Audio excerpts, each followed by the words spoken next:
সকলের সামনে নীলুর পর্দা ফাঁস করতে গিয়ে এবার নীলুর চক্রান্তে নিজেই শিকার হয়ে গেল শ্রোতা। বন্ধুরা ভিডিওতে লাইক দিয়ে দেখতে থাকুন। যে মুহূর্তে কিনা রাইয়ের মা বলতে থাকে যে কী সব ভুলভাল বকছিস বলতো স্রোত, এই পায়েসের মধ্যে বিষ কোথা থেকে আসবে বলতো। ঠিক সেই মুহূর্তে মহিলাদের এখানে এতটা চিৎকার চেঁচামেচির আওয়াজ শুনে পুরুষরা যখন ছুটে আসে তখন রাইয়ের দাদাভাই বলতে থাকে কী ব্যাপার মা, কী হয়েছে আর এই পায়েসটা তোমার হাত থেকে পড়ে গেল কী করে বলো তো। ঠিক সেই মুহূর্তে অনির্বাণ বলতে থাকে যে কী ব্যাপার, কথা বলছো না কেন তোমরা। ঠিক সেই মুহূর্তে রাই বলতে থাকে যে অনির্বাণ স্রোতের ভারসাম্যতে স্রোত বলছে যে কেউ হয়তো ইচ্ছাকৃতভাবে এই পায়েসের মধ্যে বিষ মিশিয়ে আমাকে মারার চেষ্টা করছে। ঠিক সেই মুহূর্তে স্রোত বলতে থাকে যে দিদিভাই কেউ একজন না, বরঞ্চ এই কাজটা করেছে স্বয়ং মেজদিভাই, কারণ মেজদিভাইকে আমি চোখে দেখেছি যে ও এই পায়েসের পাটিতে বিষ মিশিয়ে তোকে মারার প্ল্যান করছিল এবং সেই জিনিসটা আমি তোকে প্রমাণও করে দেখাতে পারবো। ঠিক সেই মুহূর্তে স্রোতকে নীলু বলতে থাকে যে তোর কাছে কি প্রমাণ আছে, তুই আমাকে প্রমাণ করে দেখা যে এটার মধ্যে বিষ মেশানো আছে, তাহলে আমি বুঝবো।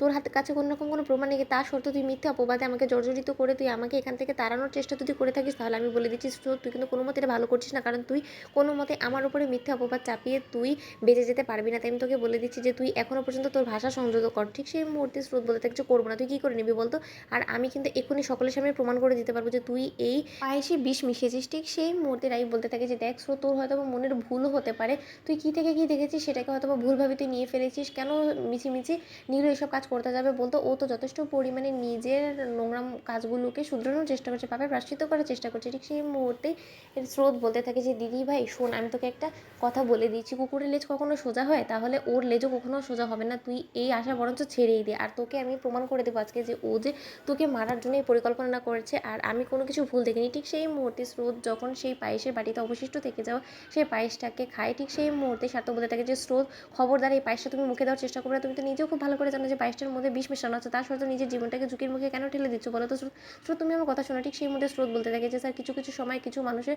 চোখ খোলানোর জন্য নিজের জীবনটাকেও ঝুঁকির মুখে ঠেলে দিতে হয় এবং আমি আমার রায় দিদিবার চোখ খোলানোর জন্য সেই ঝুঁকিটা নিতে রাজি আছি। ঠিক সেই মুহূর্তে স্রোত যখন কারো কোনো রকম কোনো কথা না শুনে সেই পায়েসটাকে খেয়ে ফেলে, ঠিক তার পরপরই স্রোতের যখন অবস্থা খারাপ হয়ে যায়, ঠিক সেই মুহূর্তে রাই বলতে থাকে যে স্রোত তুই এটা কেন করলি বোন আমার, তুই নিজের জীবনটাকে কেন ঝুঁকির মুখে ঠেলে দিলি। ঠিক সেই মুহূর্তে রাইয়ের বৌমনি বলতে থাকে যে এটা তো তাহলে সুস্পষ্ট প্রমাণিত এই জিনিসটা যে নীলু ইচ্ছাকৃতভাবে রাই এবং রাইয়ের সন্তানটাকে মেরে ফেলার জন্য এই পায়েসের বাটির মধ্যে বিষ মিশিয়েছিল।